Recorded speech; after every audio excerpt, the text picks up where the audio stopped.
Une petite fille a reçu une robe d'un inconnu, ignorant qu'elle faisait l'objet d'une transaction horrible. Bonjour à tous, profitez de ces moments de détente en regardant ce film. Lucie était une fille intelligente et réservée. Elle n'avait ni beaux vêtements ni téléphone neuf comme ses camarades de classe. Sa mère, mademoiselle Stella, travaillait 2 fois par jour, une au supermarché et une autre dans un fast-food. À son retour chaque soir, il ne restait plus que des soupirs et des plaintes lasses. Alors que Lucie s'engageait dans la rue menant au petit supermarché près de chez elle, une voix masculine s'éleva soudain. « Lucie, c'est ça ? Attends une seconde. » Surprise, elle se retourna.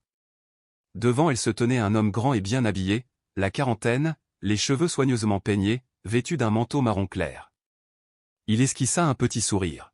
« Je suis Richard, un ami de ta mère. Je te vois rentrer de l'école par ici tous les jours. » Lucie hésita. « Ma mère ne m'a jamais parlé de toi. » Richard sortit de sa poche une boîte en plastique transparent. À l'intérieur se trouvait une magnifique robe bleu ciel, comme celle d'une princesse. Il pencha la tête. « Tu fais à peu près cette taille, non ? C'est un cadeau pour ton courage. » « Du courage pourquoi ? » Lucie fit un petit pas en arrière, restant propre et polie même dans un endroit aussi rude. Richard se pencha, baissant la voix. « Tu es plus spécial que tu ne le penses. » Lucie serra plus fort la sangle de son sac à dos. L'odeur de l'eau de Cologne coûteuse lui donna un léger vertige. « Je ne peux pas l'accepter. Ma mère serait furieuse. »« Vas-y, prends-la. Ta mère le sait. Fais-moi confiance. » Richard lui déposa délicatement la boîte dans les mains. Clignant lentement des yeux, il ajouta « Considère ça comme une petite récompense. » Lucie resta figée quelques secondes, puis, comme hypnotisée, elle prit la boîte et s'éloigna rapidement. Ce soir-là, quand sa mère rentra à la maison, Lucie ouvrit le placard et en sortit nerveusement la robe. « Maman, je l'ai reçue d'un certain Richard. » Stella posa le sac à emporter sur la table, sans même regarder sa fille, et dit doucement « Oui, range-le. »« Quoi ? Tu le connais ? » ?»« Ah, mon vieil ami. Garde ta robe propre. Ne l'abîme pas. » Lucie se figea. Sa mère ne lui avait pas demandé pourquoi elle avait acheté cette robe, n'avait pas semblé surprise, pas le moins du monde inquiète. Mais comment connaissait-il mon nom ? Mon école ? Maman ? Stella tourna les yeux, lasse et teintée de froideur. Tu poses trop de questions. Concentre-toi sur l'école. La porte de la chambre de sa mère se referma sur Lucie. Elle baissa les yeux sur la robe, puis sur ses propres mains tremblantes. Le lendemain, sur le chemin de l'école, Lucie ne cessait de penser à Richard. Une récompense pour le courage, c'est ce qu'il avait dit. Mais du courage pourquoi ? À midi, pendant que sa mère faisait la sieste après sa nuit de travail, Lucie entra dans le salon sur la pointe des pieds. Le téléphone de sa mère était en charge. Elle appuya sur le bouton, le déverrouilla et consulta le journal des appels. Richard, cet appel récent. Elle ouvrit les messages.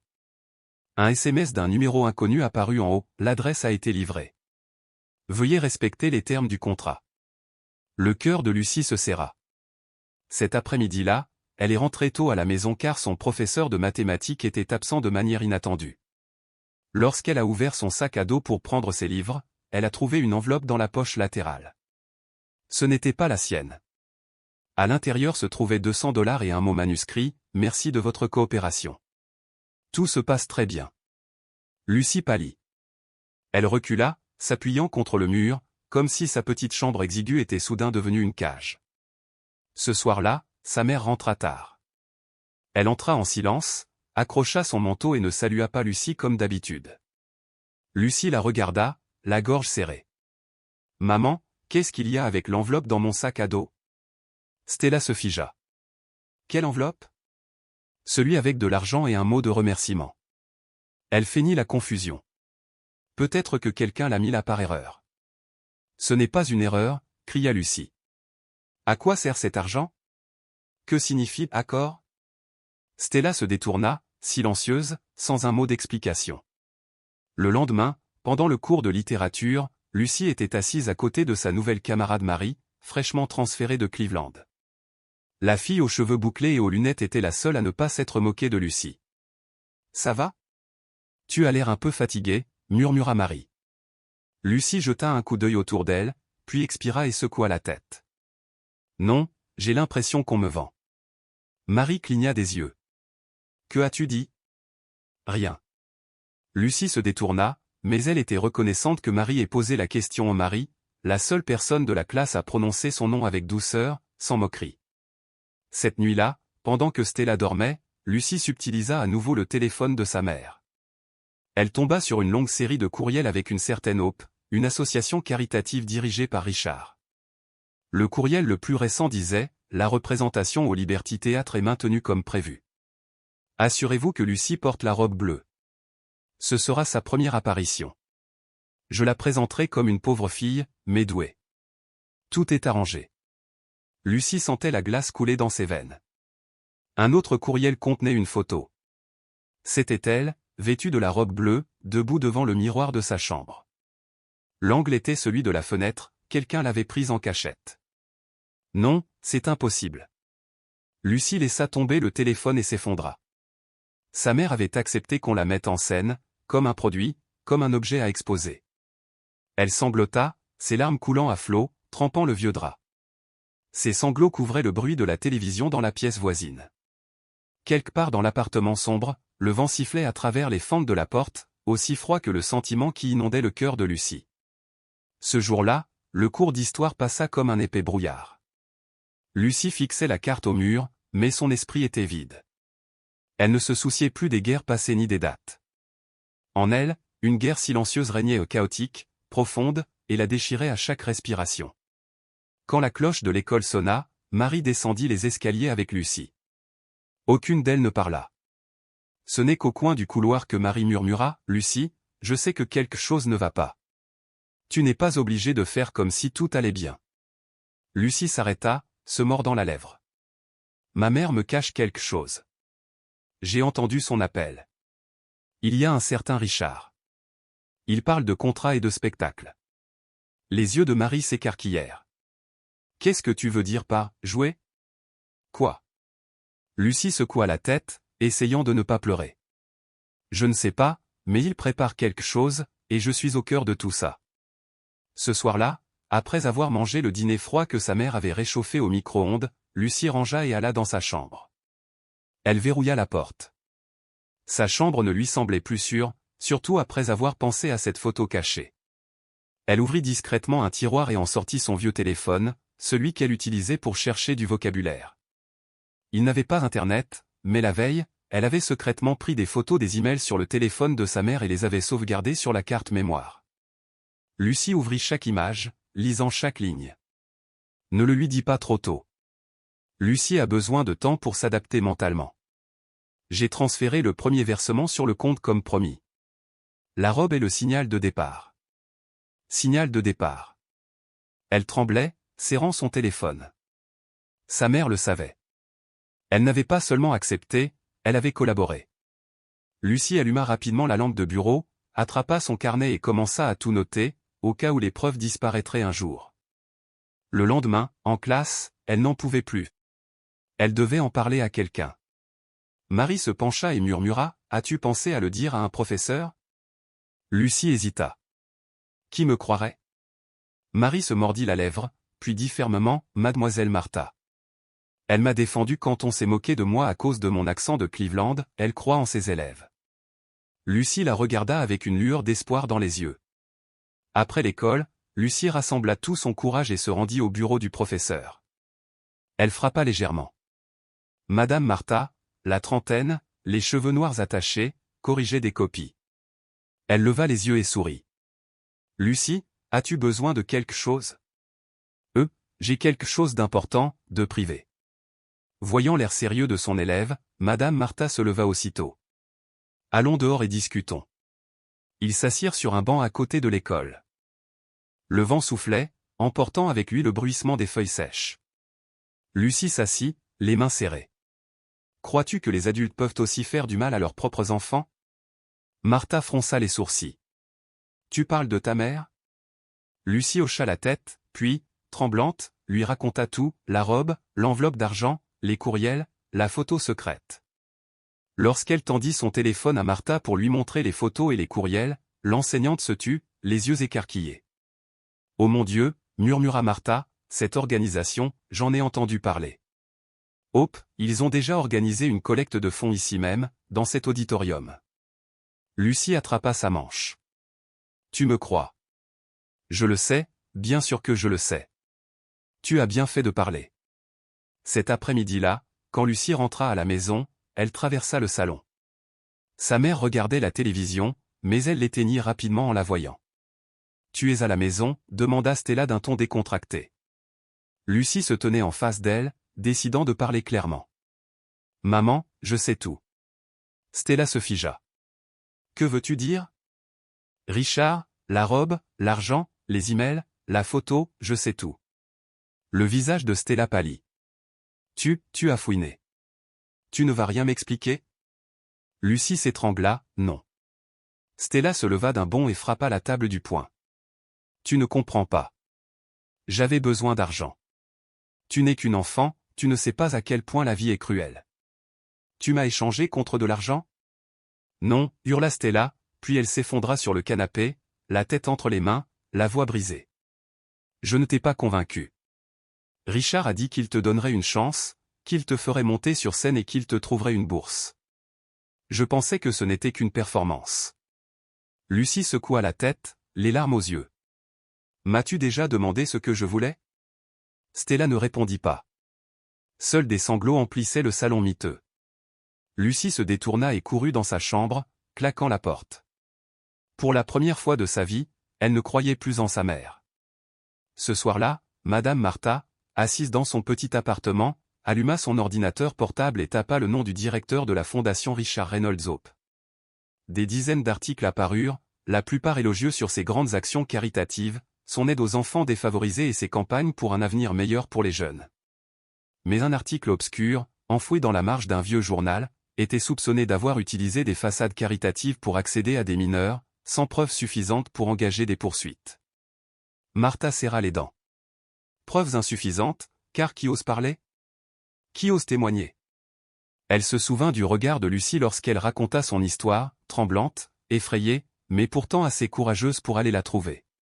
Martha prit une grande inspiration et prit une décision. « J'irai à l'événement à venir.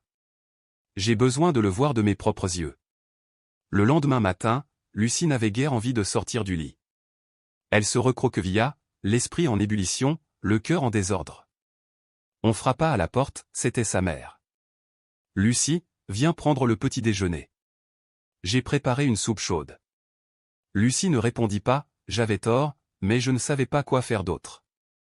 Je suis tellement fatiguée. » Elle ferma les yeux, se demandant si pardonner était plus facile ou plus difficile que de se taire.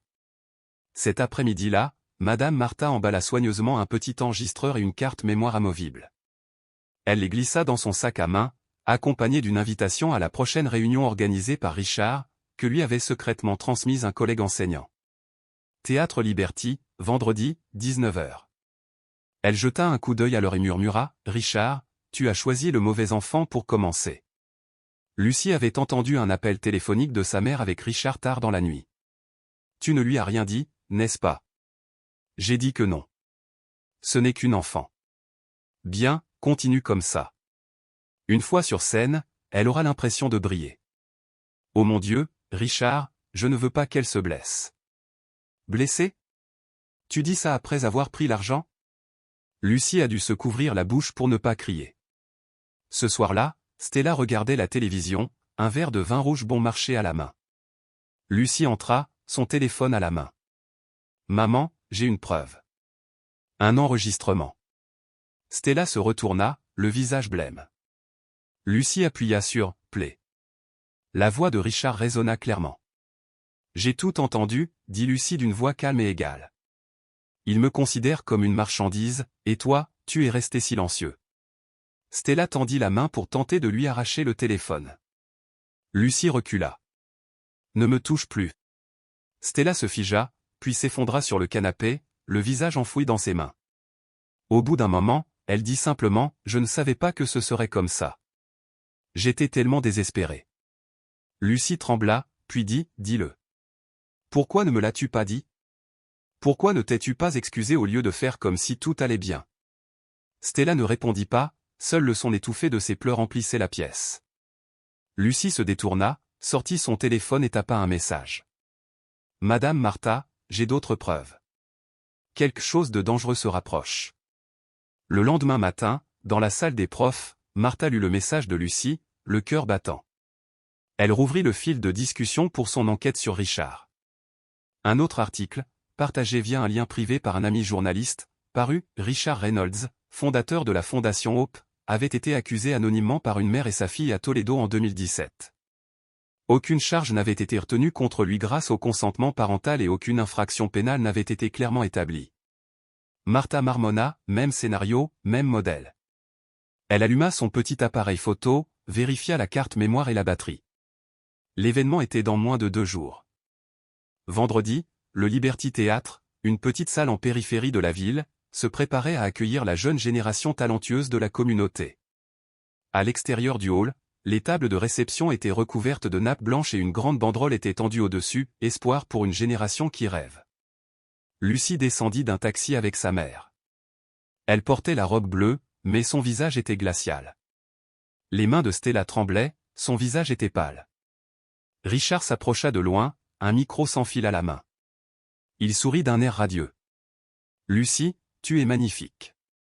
Cette robe te va à ravir. » Lucie ne dit rien. Stella força un sourire. Elle a l'air un peu fatiguée, mais ça ira. Richard pencha la tête. La scène la fera briller. Ne vous inquiétez pas, tout sera enregistré.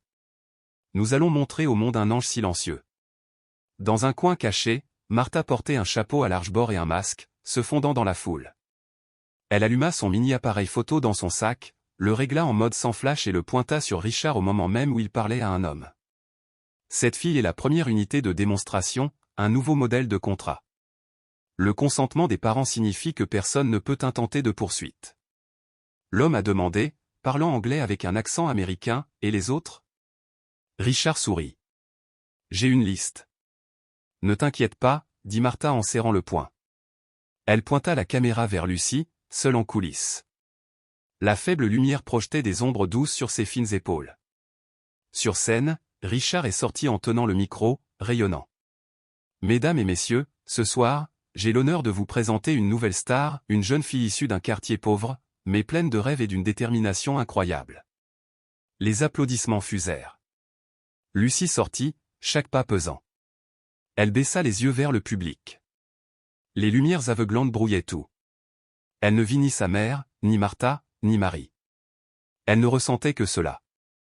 Elle était mise en valeur sous les lumières crues de la scène lorsque Richard se pencha pour ajuster le micro sur son col et murmura, « Souriez, les gens aiment les regards innocents. » Lucie étouffa ses larmes et murmura en retour, froid comme la glace, « Vous ne gagnerez pas. » Après la présentation, Lucie resta seule dans les coulisses.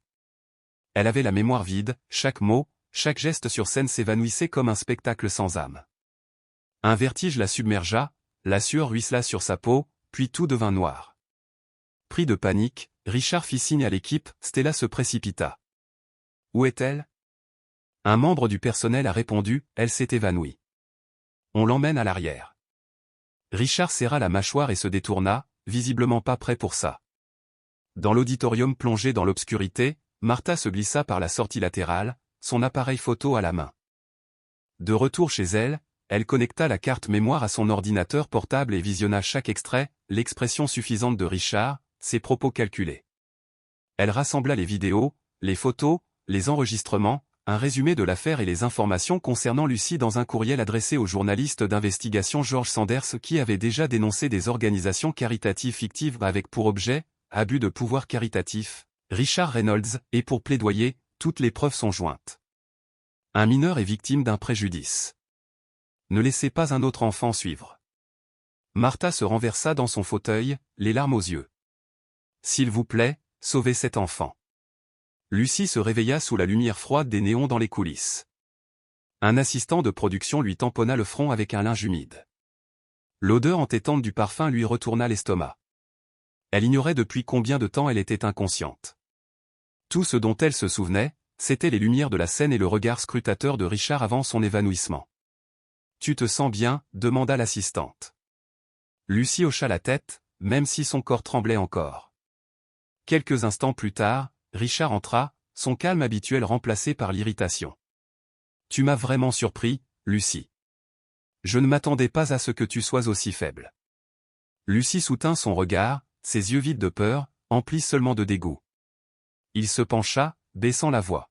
« Ce n'est rien. La première fois est toujours difficile, on aura d'autres occasions. » « Non, » dit Lucie d'une voix ferme. « Il n'y aura pas de prochaine fois. C'est fini. » Richard se figea, plissa les yeux, puis laissa échapper un rire sec. Les jeunes de 14 ans ne prennent pas de décision. Mademoiselle Stella a signé les papiers, vous êtes partie prenante de l'accord. Lucie se redressa et se frotta le col. Je n'ai plus confiance en ma mère. Il ricana et se détourna. C'est une honte pour toi. Dans le hall, Stella se jeta sur Lucie et la serra violemment dans ses bras. Ma chérie, tu m'as fait une peur bleue. Lucie resta immobile un instant, puis repoussa doucement sa mère. Tu savais tout, n'est-ce pas? Tu es fatiguée. Tu ne sais pas ce que tu dis, balbutia Stella, la voix tremblante. Je suis plus éveillée que jamais, répondit Lucie, les yeux perçants et secs. Dis-moi, est-ce que tu m'aimes? Demanda Lucie. Stella fondit en larmes. Je t'aime, mais j'avais besoin d'argent. On croule sous les dettes, factures d'électricité, factures d'eau, frais d'hôpital pour grand-mère. Je pensais que quelques représentations suffiraient et que les choses iraient mieux. Des performances, répéta Lucie avec amertume. Je ne suis ni une marionnette ni une poupée que les gens regardent. Stella s'effondra sur un banc à proximité. Tu as toujours eu le choix, dit froidement Lucie. Tu aurais pu me choisir, mais tu ne l'as pas fait. Un silence étouffant s'abattit. Dehors, une épaisse nuit noire enveloppait Cincinnati. Lucie se détourna, laissant sa mère figée sur place.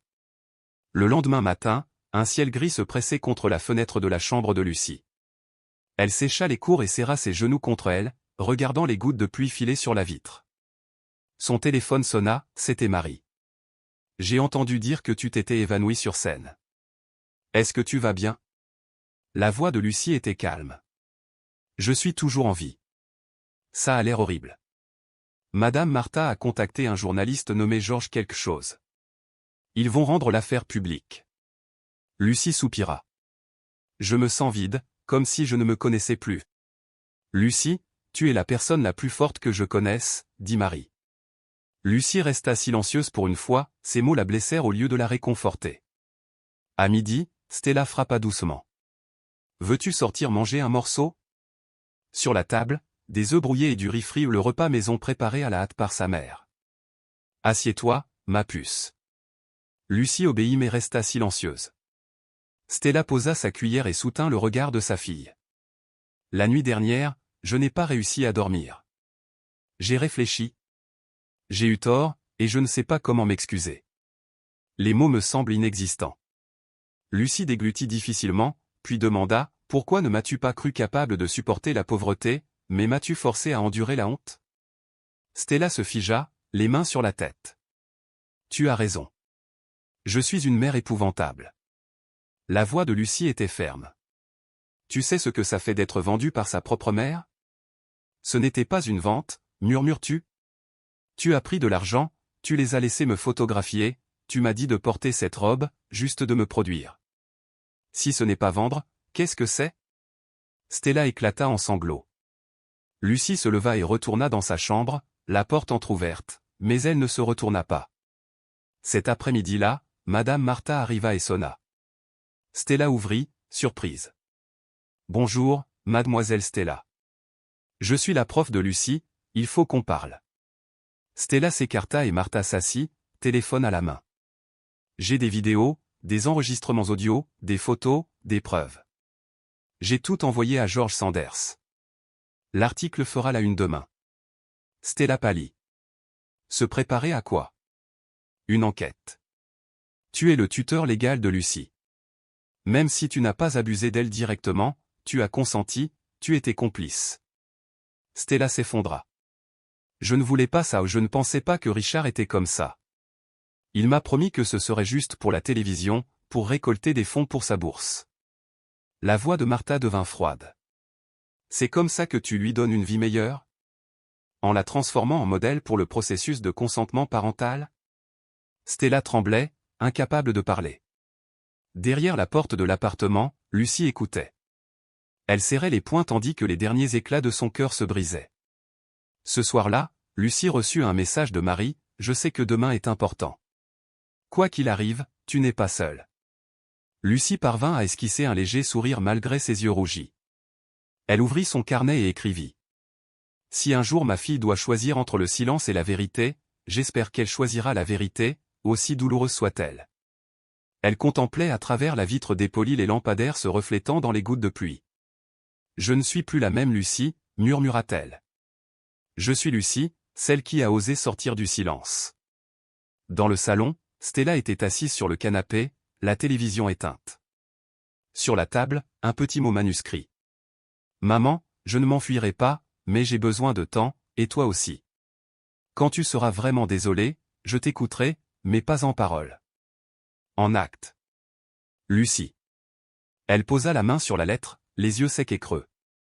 Cincinnati était calme cette nuit-là, mais ni la mère ni la fille ne trouvèrent la paix. Elles attendirent le matin, l'article qui arracherait le masque poli de Richard, et un fragile espoir encore vivace. Le cours de littérature du lundi matin a commencé par l'analyse d'une nouvelle. Lucie était assise en classe, telle une ombre. Elle n'arrivait pas à se concentrer. Chaque phrase sur le tableau blanc se brouillait devant ses yeux, comme si tous les sons provenaient d'un monde lointain et irréel. Marie se pencha et murmura, « L'article devrait sortir aujourd'hui. J'ai vérifié sans arrêt, mais je n'ai encore rien vu. » Lucie baissa la tête. Peut-être qu'ils ont retardé l'article. Marie lui serra la main. Non. J'ai confiance en mademoiselle Martha, et j'ai confiance en toi. Cet après-midi-là, Lucie rentra chez elle, la tension palpable. Elle ouvrit la porte et vit sa mère assise sur le canapé, regardant les informations. À l'écran, une émission caritative familière, Richard debout à côté d'enfants souriants. Stella éteignit la télévision en voyant Lucie, l'air entre elles se fit lourd comme de la boue. « Maman, l'article est en ligne, » dit Lucie sans mâcher ses mots. Stella hocha légèrement la tête. « Je sais. Ils vont ouvrir une enquête. Tu pourrais être convoquée. Je suis prête. » Lucie regarda sa mère et ne vit que fatigue et remords là où la colère régnait auparavant. Sa voix tremblait. « Je ne fais pas ça pour me venger.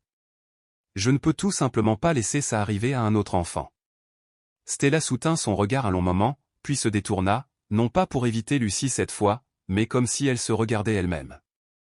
Ce soir-là, Madame Martha était assise devant son ordinateur, parcourant des clips vidéo. Elle annotait chaque détail, les propos de Richard, ses expressions faciales lorsqu'on l'interrogeait sur les contrats parentaux. Chaque détail était une pièce du puzzle qui formait le tableau complet. Son téléphone sonna. C'était George Sanders. « Bonjour, Madame Martha. Je suis désolé pour le retard. La rédaction voulait s'assurer que tout était clair. Ce n'est pas grave. Je comprends. L'article sera publié demain à 6 heures. Nous avons intégré les vidéos, les enregistrements audio et la déclaration de Lucie. Ça va faire un carton médiatique. » Martha retint son souffle. « Merci non, merci et merci Lucie. Tout le monde n'a pas son courage. » Le lendemain, avant même l'aube, tout Cincinnati était en effervescence. La page d'accueil du Cincinnati Gazette affichait un gros titre rouge, derrière le masque d'un héros caritatif, Richard Reynolds et les secrets enfouis. Lucie ouvrit son ordinateur portable, les mains tremblantes. Dans l'article, une photo la montrait debout sur scène, vêtue d'une robe bleue, sous des lumières vives. En dessous, sa citation, court mais puissant, « Je ne suis pas une star, je suis une enfant qui a été instrumentalisée, et je suis restée silencieuse trop longtemps. » L'histoire s'est répandue comme une traînée de poudre sur les réseaux sociaux. Les hashtags ont inondé Internet, hashtag Lucie Trousse, hashtag Don't Stay Silent. Marie a immédiatement envoyé un texto, « Tu es partout. Je suis si fière que j'en pleurais. » Lucie a souri, sans se rendre compte que des larmes coulaient déjà. Richard était en réunion au siège de Hope lorsque son téléphone n'arrêtait pas de sonner. Un employé fit irruption. « Monsieur, vous devez voir ça. » Sur l'écran, on pouvait voir son propre visage, surpris en train de parler de contrats parentaux clairement enregistrés, sans flou. Zut! Richard frappa la table du poing. Qui a filmé ça? Le téléphone sonna de nouveau. Cette fois, c'était un numéro inconnu. Monsieur Richard Reynolds? Qui est-ce? Ici la police municipale. Nous avons une convocation. Veuillez coopérer. Richard rétorqua, vous n'avez rien. Personne ne me poursuit. Maintenant, si, répondit l'agent.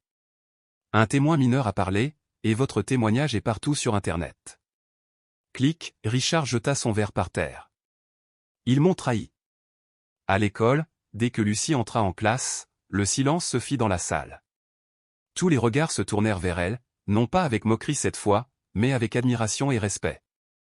Un garçon prit la parole le premier.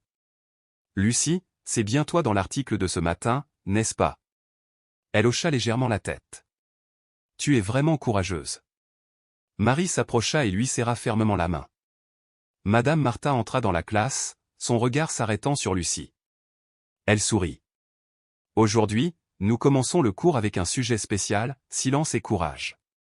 À midi, Stella était assise dans le salon lorsqu'on frappa à la porte. 3 policiers en civil lui remit une convocation.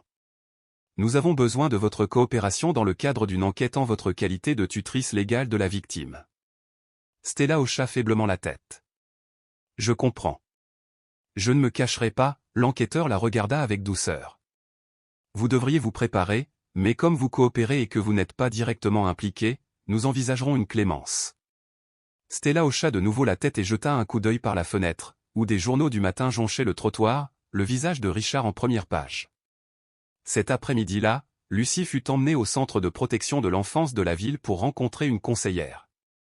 Elle était accompagnée de Madame Martha et d'une assistante sociale nommée Valérie, une femme aux cheveux bouclés et au regard bienveillant. Lucie, dit Valérie dès leur première rencontre, à partir d'aujourd'hui, tu seras en sécurité. Tu auras ta propre chambre, des enfants de ton âge et, surtout, personne ne pourra plus jamais te forcer à faire quoi que ce soit. Lucie regarda Madame Martha. Tu viendras encore me voir? Madame Martha hocha doucement la tête. Toutes les semaines, promis.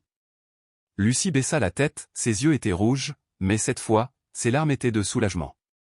Cette nuit-là, dans le centre d'accueil pour mineurs ayant subi un traumatisme psychologique, Lucie était assise dans sa nouvelle chambre. Elle était propre, avec une fenêtre donnant sur une rangée d'arbres. Sur le bureau se trouvait un carnet tout neuf et un stylo portant l'inscription « Un endroit pour recommencer ». Elle l'ouvrit et écrivit la première ligne « J'étais une enfant silencieuse, mais maintenant je suis Lucie, celle qui a brisé le silence ». Elle marqua une pause, puis leva les yeux vers la douce lumière du plafond. Quelque part en ville, Marie relisait probablement l'article, Madame Martha était assise près d'une fenêtre, son livre préféré à la main, et Richard était en détention provisoire en attendant son audience. Lucie ferma les yeux pour la première fois depuis des mois et dormit paisiblement. Au service des enquêtes de la ville, l'ordre de détention de Richard Reynolds était encore frais. George Sanders, le journaliste qui avait révélé l'affaire, était assis en face de 2 officiers supérieurs qui présentaient les principales conclusions de l'enquête de Madame Martha.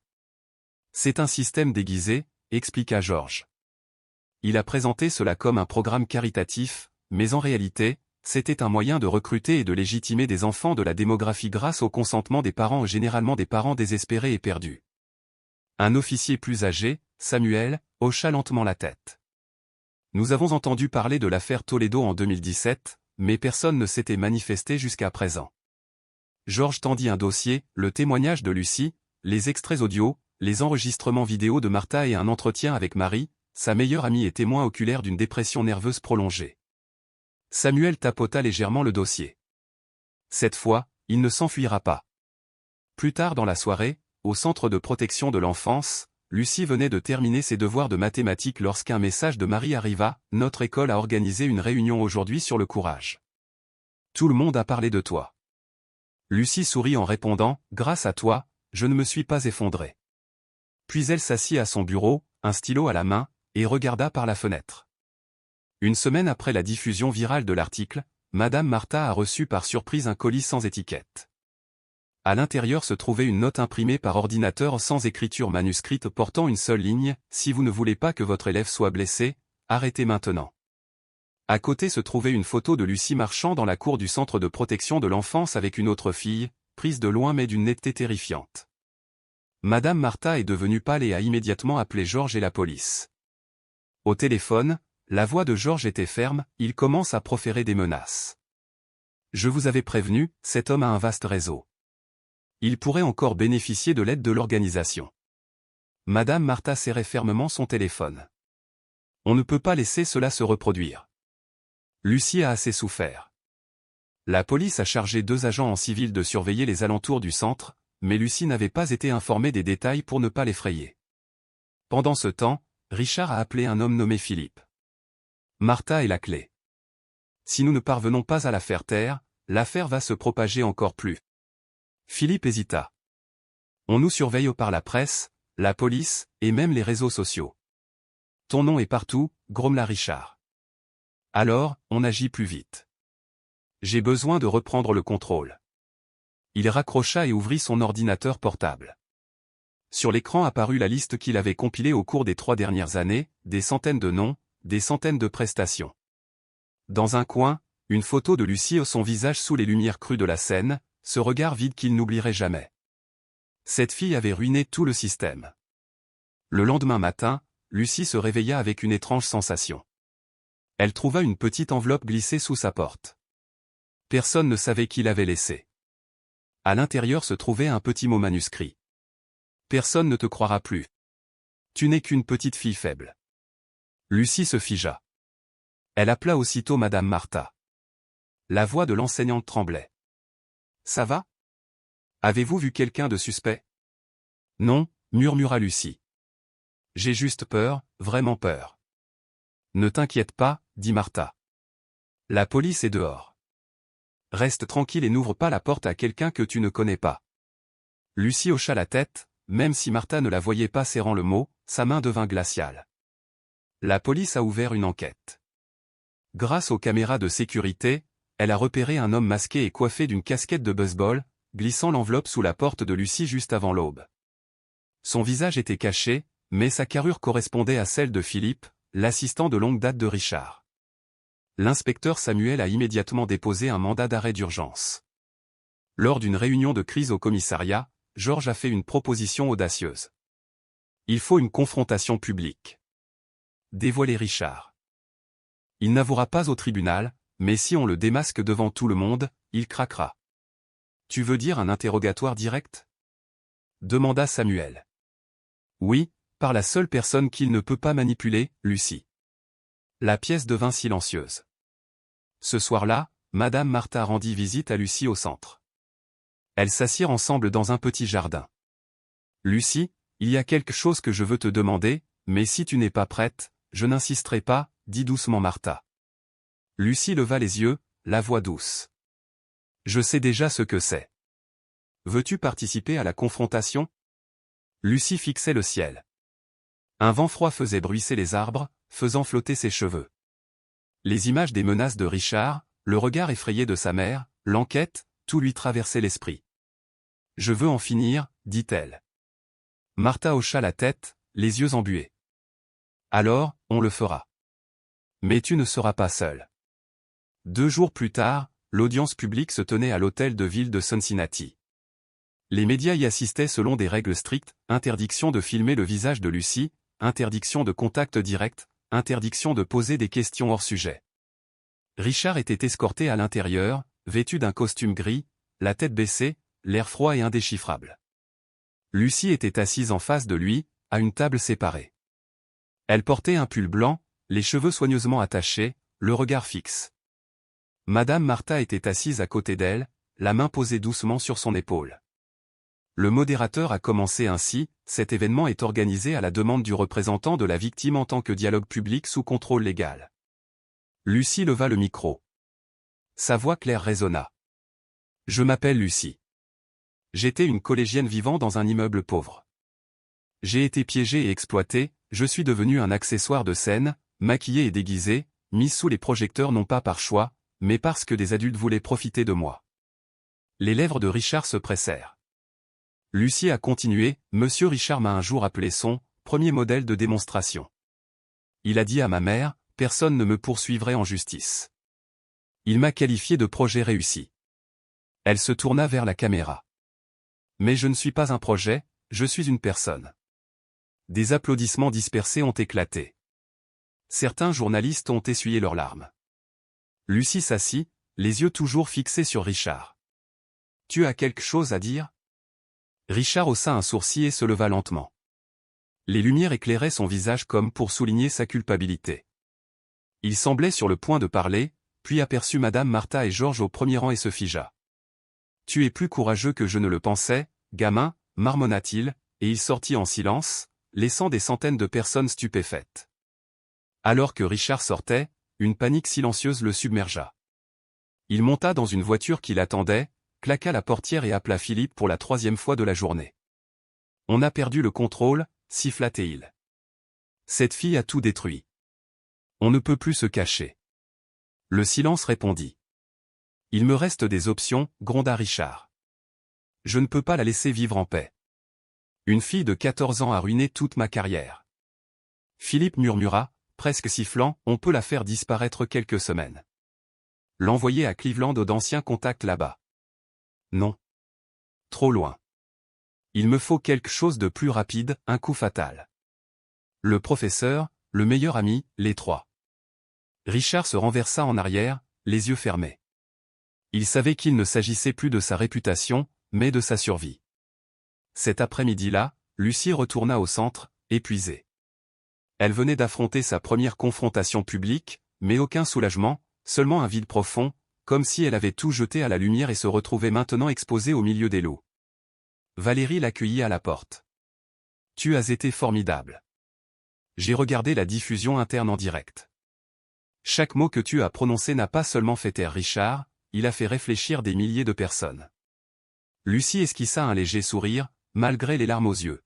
« Je ne sais pas combien de personnes me croient encore. »« Tu me crois ? Tout le pays parle de toi. On t'appelle la voix qui a fait bouger les choses. » Mais Richard n'est toujours pas derrière les barreaux. Valérie marqua une pause. « La police a besoin de quelques mesures supplémentaires, mais ne vous inquiétez pas, la pression publique monte. Elle arrive. » Lucie hocha la tête, mais au fond d'elle-même, une prémonition effrayante montait. Ce soir-là, Marie quitta sa maison à pied pour se rendre dans une librairie près de Fountain Square afin d'acheter un carnet. Il faisait déjà nuit, les lampadaires clignotaient sur le trottoir mouillé. Elle croisa une voiture grise garée à 2 pâtés de maison. Un homme à la casquette baissée se tenait près d'un poteau électrique et la regardait. Marie accéléra le pas, frissonnante, son sac serré contre elle. Arrivée chez elle, ses mains tremblaient encore. Elle attrapa son téléphone et envoya un texto à Lucie. « Je crois qu'on me suit. Quelqu'un de suspect. Soyez prudent. » Lucie lut le message, le nœud glacé dans son estomac se transformant en une peur intense. Elle se leva d'un bond et courut trouver Valérie. « Richard nous observe peut-être encore. » Valérie hocha la tête. « Nous venons d'apprendre que Philippe, son bras droit, a disparu des caméras de surveillance. Personne ne sait où il est. » Lucie la fixa du regard. « Et si je me faisais kidnapper ?» Valérie lui prit la main. « Tu ne le feras pas. Nous avons renforcé la sécurité. Mais il y a quelque chose que tu dois savoir. » Lucie serra la main de Valérie. « Qu'est-ce qu'il y a ?» La voix de Valérie baissa. « La police a trouvé un courriel interne sur l'ordinateur de Richard, Lucie n'est pas prête. Renvoyez-la à sa mère. Elle s'occupera du reste. » Lucie resta figée. « Ma mère, est-elle toujours impliquée ?» Valérie hésita. « Ils enquêtent. Mais mademoiselle Stella a été convoquée à nouveau après qu'ils ont découvert que son compte bancaire avait reçu un autre versement 3 jours avant la confrontation provenant d'un fonds annexe lié à Richard. » Lucie s'effondra sur une chaise, la vue floue. « Non, pas question, ma mère ?» Valérie posa doucement une main sur son épaule. « Elle a peut-être été manipulée ou contrainte. Il faut en être sûr. » Lucie ne dit rien. Elle se contenta de regarder par la fenêtre, où la nuit s'épaississait de minute en minute. Le lendemain matin, Madame Martha reçut un étrange courriel provenant d'une adresse vide et sans titre. À l'intérieur se trouvait une photo d'elle la veille devant l'école, accompagnée d'une simple ligne. « Tu devrais reculer. Que ça s'arrête là. » Elle s'affala sur sa chaise, les mains tremblantes, mais sans surprise. Elle savait que cela allait arriver. Elle appela immédiatement Samuel. « On me menace, dit-elle d'une voix ferme. Mais je ne recule pas. » La voix de Samuel était basse et ferme. « Je vais assigner des agents à la garde devant votre domicile. Dorénavant, vous devez éviter de rester seul. » « Et Lucie ?» demanda Martha. « Nous renforçons la sécurité au centre, » répondit Samuel. « Mais il faut se préparer, il pourrait désespérer. » Cet après-midi-là, Lucie était assise à un petit bureau, son journal ouvert, un stylo à la main. Dehors, le monde semblait sur le fil du rasoir, tout comme sa prochaine entrée. Lorsque le vieux téléphone fixe de sa chambre sonna soudain, le cœur de Lucie fit un bond. Elle décrocha le combiné et une voix masculine froide et inconnue murmura « Tu ne devrais faire confiance à personne, pas même à celui qui garde ta porte. » Lucie se redressa brusquement, le souffle coupé. « Tu es une fille intelligente, » poursuivit-il, « mais à ce jeu-là, tu ne gagneras pas. »« J'appelle la police, » cria-t-elle. « Vas-y, » ricana l'inconnu. « N'oublie pas, ta mère peut disparaître avant qu'il n'arrive. » Puis la ligne fut coupée. Les genoux de Lucie cédèrent. Son visage perdit toute couleur et ses mains tremblaient si fort qu'elle avait du mal à se tenir debout. Elle se précipita dans le couloir et trouva Valérie en pleine discussion avec un membre du personnel. « Il connaît le numéro de ma chambre, » haleta Lucie, la voix tremblante. « Il m'a appelé directement, et il a menacé ma mère. » Sans hésiter, Valérie ordonna que toutes les images de surveillance soient figées pour examen et contacta la police. Pourtant, au fond d'elle-même, elle comprit que la bataille s'était déplacée des couloirs éclairés vers des ombres tapies. Ce soir-là, Marie refusa de quitter sa maison. Elle envoya des textos à Lucie sans interruption, prenant de ses nouvelles, lui envoyant tous les mots d'encouragement possibles. Lucie répondit à peine. Elle resta assise seule dans la faible lumière de la lampe, les pensées errant autour d'une question bouleversante, sa mère l'avait-elle vraiment trahi une fois de plus? Des images tourbillonnaient dans son esprit, la robe élégante, l'enveloppe d'argent non marquée, le regard hanté de sa mère lorsque la vérité éclata enfin, et les excuses discrètes et tardives qui suivirent.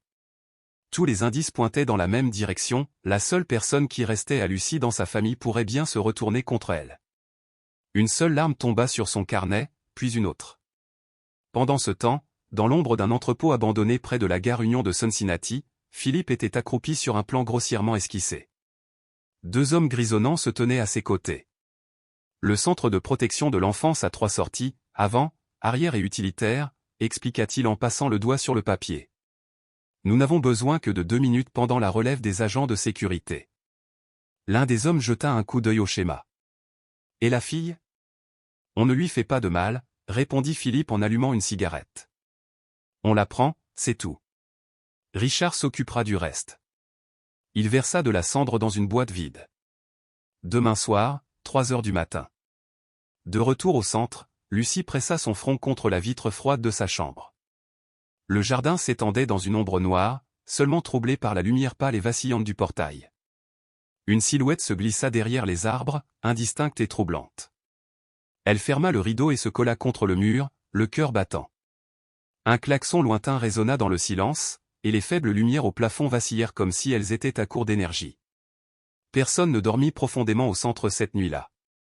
À 3h14 précises, l'horloge du couloir sonna comme une condamnation à mort. Lucie était assise, recroquevillée par terre, les yeux écarquillés, rivée sur la porte. L'impatience l'énervait.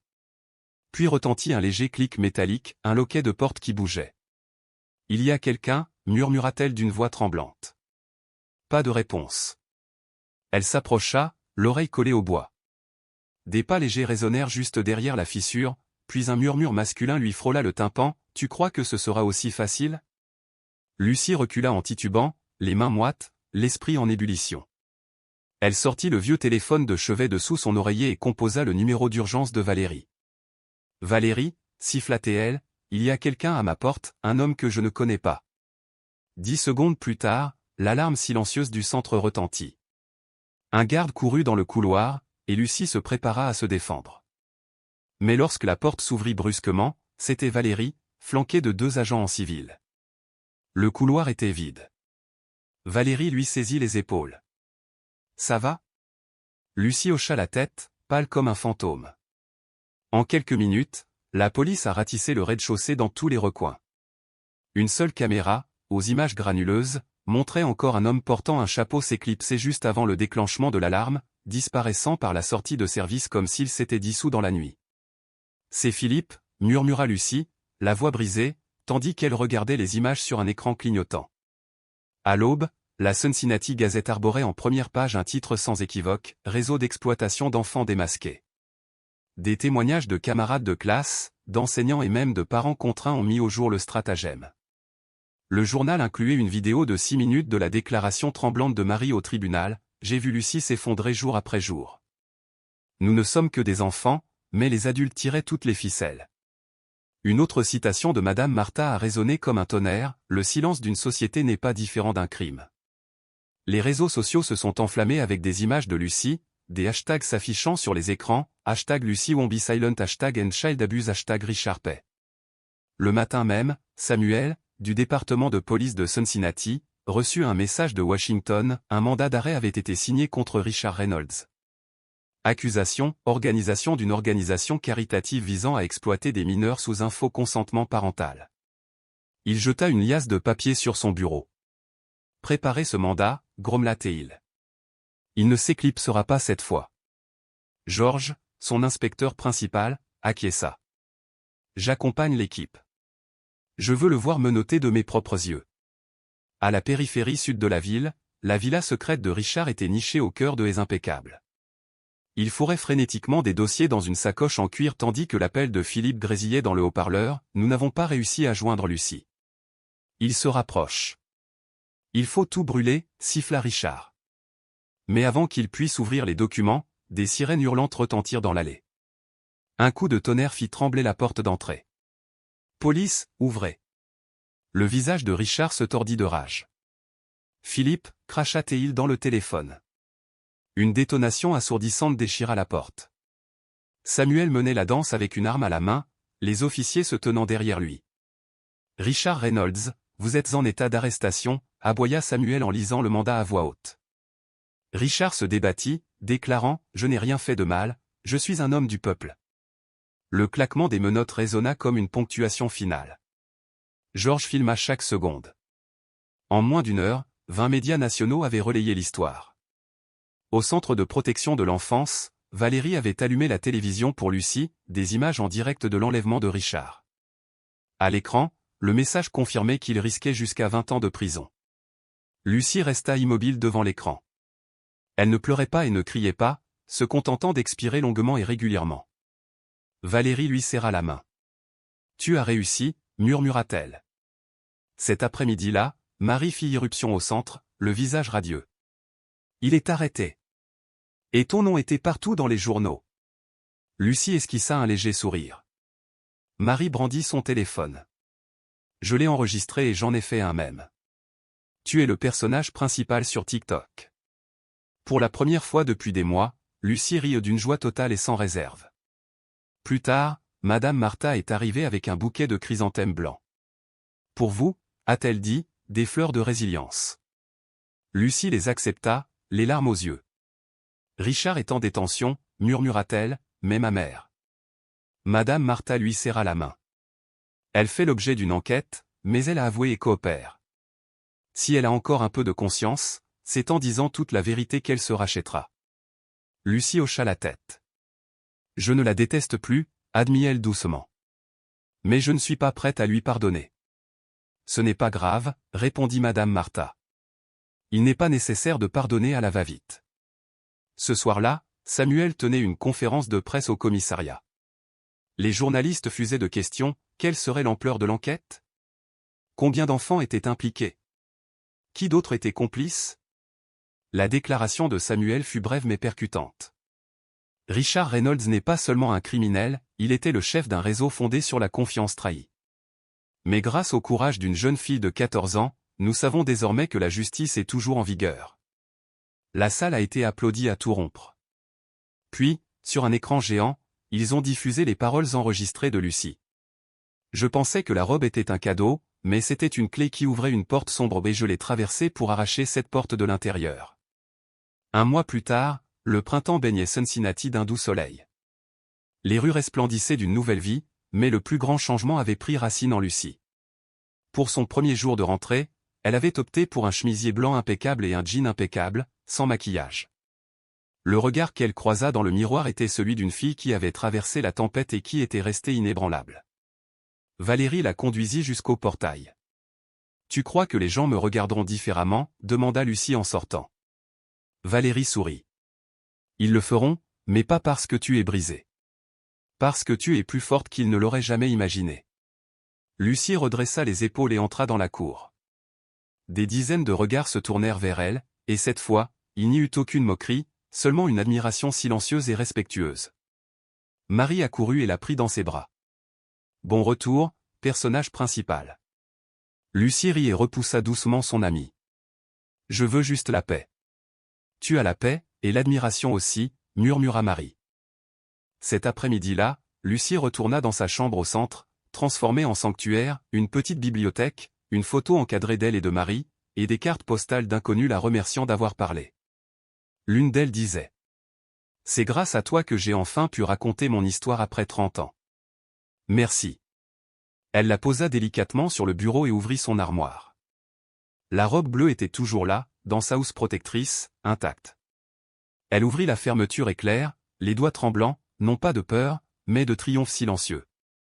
« Merci, » murmura-t-elle à la robe, « de m'avoir aidé à comprendre que je peux surmonter même les épreuves les plus douloureuses. » Une semaine plus tard, Stella, la mère de Lucie, reçut une visite surveillée. Pâle et décharnée, Stella avoua tout, comment Richard l'avait manipulée, les paiements fictifs, et finalement, comment il lui avait rendu la garde pour que Lucie soit en sécurité.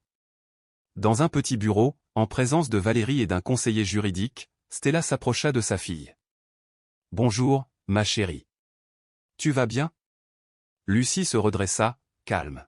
« Je vais bien. » Les yeux de Stella s'écarquillèrent. « Je sais que tu ne peux pas encore me pardonner. Mais je tiens à te remercier de ne pas être restée silencieuse, de m'avoir sauvée de moi-même. » Lucie soutint le regard de sa mère sans colère, avec un calme constant et obsédant. Après un long silence, elle dit « Je ne te déteste plus. Mais je ne suis pas prête à t'aimer à nouveau. » Stella hocha la tête, les larmes ruisselant sur ses joues. Lucie se leva et partit. Sans se retourner, Stella la regarda partir comme si elle essayait de s'accrocher à quelque chose de précieux, presque perdu à jamais. Par un dimanche paisible, Lucie et Marie traversaient à vélo le parc riverain de Smale, le vent agitant leurs cheveux tandis que leur rire résonnait. « Regarde-toi » cria Marie, « tu souris comme si de rien n'était. » Lucie jeta un coup d'œil à son amie. « Je n'ai pas oublié, mais j'ai appris à vivre avec. » Marie roulait à côté d'elle. « Tu es vraiment forte. » Lucie haussa les épaules. « Je suis Lucie. Je dois être forte. » Elles atteignirent la rive juste au moment où le soleil disparaissait à l'horizon, teintant le ciel de chaudes teintes orangées. Fini les lumières aveuglantes et les scènes illusoires, seul subsistait un horizon vrai et clair, sans ombre cachée. L'histoire de Lucie nous rappelle que le silence n'est pas synonyme de sécurité, mais de complicité. À seulement 14 ans, elle a osé s'exprimer, affronter un réseau puissant et choisir la vérité plutôt que la peur. Son courage nous montre l'importance d'écouter les enfants, parfois, une seule voix honnête suffit à faire tomber un monde de mal. Si son histoire vous a touché, n'hésitez pas à aimer et à vous abonner, votre soutien nous permet de partager des témoignages touchants dès que possible. Nous vous en sommes profondément reconnaissants et à bientôt.